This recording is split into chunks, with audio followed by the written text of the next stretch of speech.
Caution, Free, Iris, Light, Mine, Flash, J-Doll, Easy Play, Anytime, Stop, Nada, Much, Slayer's Boxer, C, Bisu, Savior, 16 of the most powerful StarCraft gamers in the world, LG, Intel Centrino, Gong TV, Star Invitational.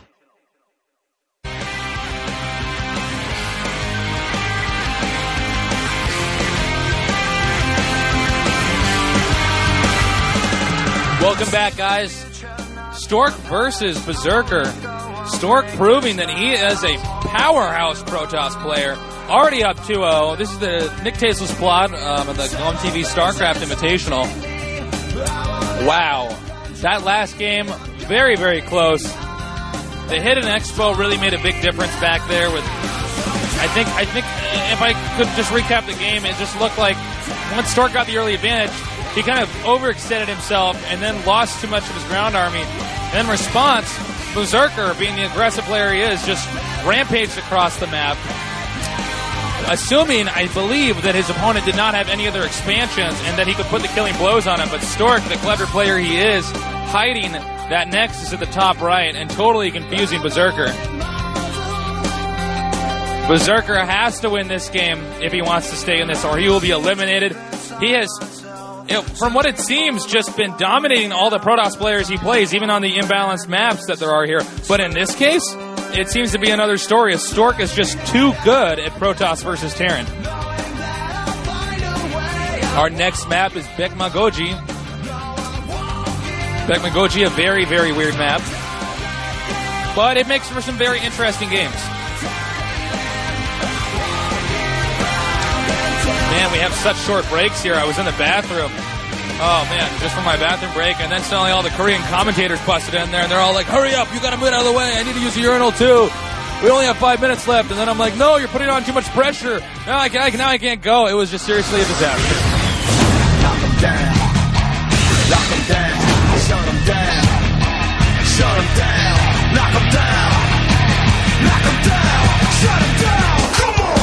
Shut them down.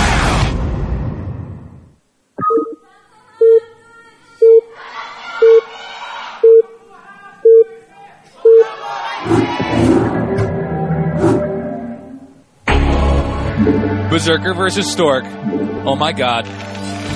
It's just now started. The third game in the series.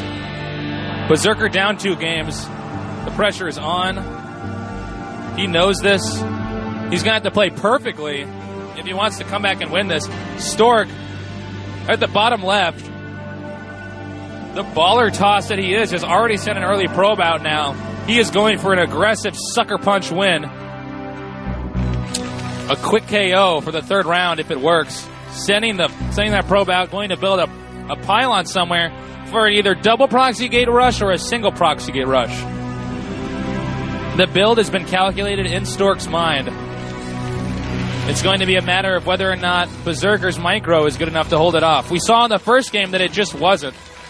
There is a StarCraft player without a face on a piece of paper. He at least needs some eyes in order to see the screen. I would recommend putting some eyes on there. If that guy overhears this.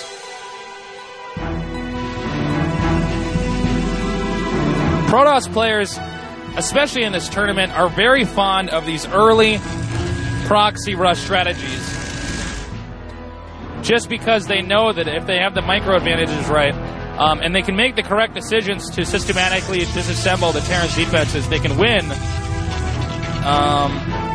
Again, it's going to be very tough.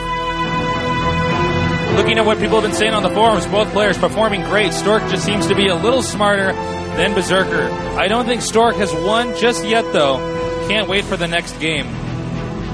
Somebody else says, there has also been maps that favor Terran over Protoss, but I hate Katrina for being too much imbalanced, even though I'm a Protoss player. By the way, we see a double gate proxy gate. I'm going to read one more thing on the forum, and then I'll get back to this. Someone else says, Flash has proven that Katrina is not incredibly imbalanced. Berserker simply did not hold position micro to kill interceptors. He instead chose to Oh, can't read this word with his handwriting.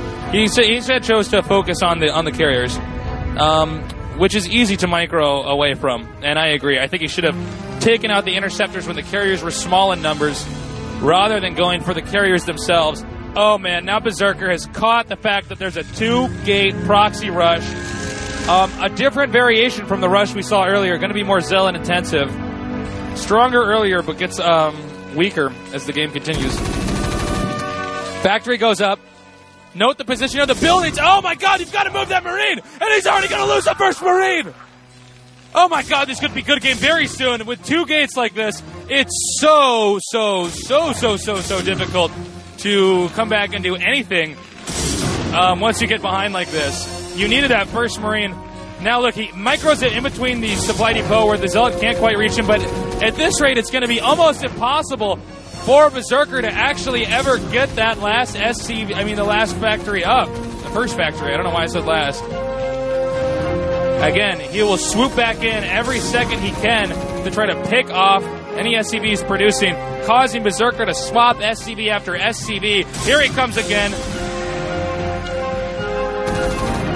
I'm curious if Berserker is going to go for the cannon rush outside of the Terran base, or if he's going to transition into Dragoon rush. I assume Dragoon rush because we already see the Vespene gas being made. The SCV randomly moving over the factory, forcing Berserker to focus very carefully on where it actually is, so he can pick it off at the right moment. Now a Vulture Bite comes into play.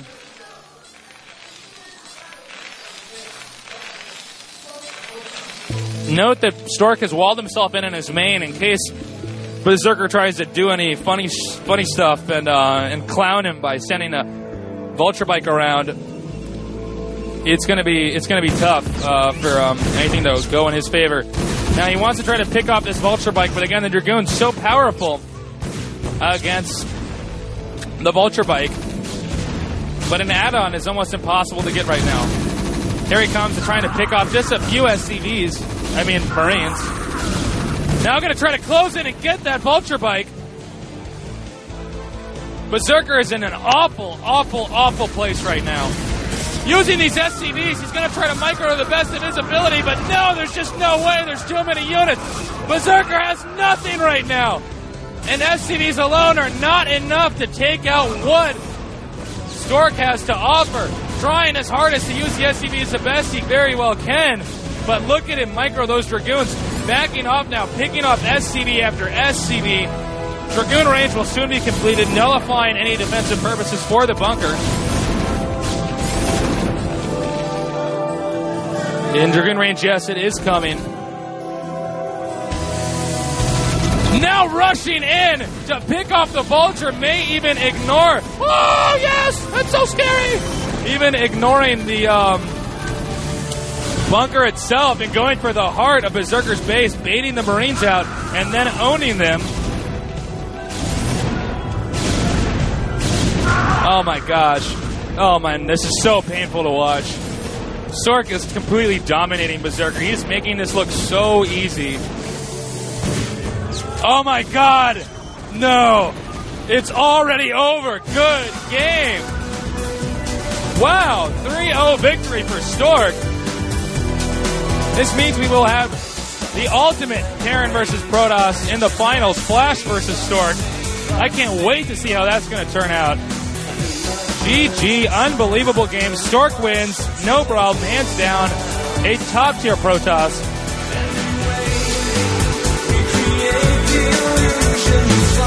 Stork, a phenomenal player, knows exactly how to play this out. Irish, an excellent player, but no match for Stork. Hands down, Stork dominated. A very brilliant player, might I add. His decision-making is just so impeccable. And I believe every build order he used in this series was superb. And counteracted Berserker's style very well. I noticed that Stork really wanted to end the game early in 2 of those PVTs. Just really great games. Very, very impressive. Thank you, everybody, for tuning in and watching. We still have the finals, which is going to be Saturday. I believe it starts at 6 p.m. We started them earlier today. just because we did not want to. Anytime had a match that he had to go to later on today, so we had to structure it around that. And man, talk about a badass tournament. This is the GOM TV StarCraft Invitational. This is the first English broadcast which covered every single game of the event. We got to see it all unfold, all the drama. And now we have the young versus the old. Stork, the old, the experienced, the veteran Protoss player. The ranked second in Kespa versus Flash, who's, really brand new on the scene, young as hell, and somehow just obliterating pro gamer after pro gamer after pro gamer. It's just unbelievable. I have no idea who's going to win, honestly. I want to say Stork because he's such a veteran, but Flash has just been suplexing everybody who crosses his path. The grand final is about to happen in the StarCraft Invitational. Well, not about to happen. It's going to happen in a few days, but we will find out who, in this window of time, is the best StarCraft player in the world, in history. I am just so impressed. It looks like he's going to be leaving the booth now. Stork's fans are just cheering. Might I add, I think Stork has some of the hotter fans that I've seen at some of these events. Props to him for that. So it will be Stork versus Flash again. This is going to be so exciting. I am just so thrilled that I'm going to be casting these two players. I remember talking to Flash on the first day, and he seemed so confident that he would actually be able to get this far with ease and then win the whole thing. I did not actually get a chance to talk to Stork that much, but I just could not believe that Flash was so confident. And then here we are. Flash is taking down powerhouses like Jaedong and Anytime. Making it look really, really easy. Even beating Savior in a game that looked like Savior was owning it up so bad it wasn't even funny. Suddenly he went, and we're done. Thanks again. This is Nick Case's plot at the GOM TV StarCraft Invitational. The finals coming up soon.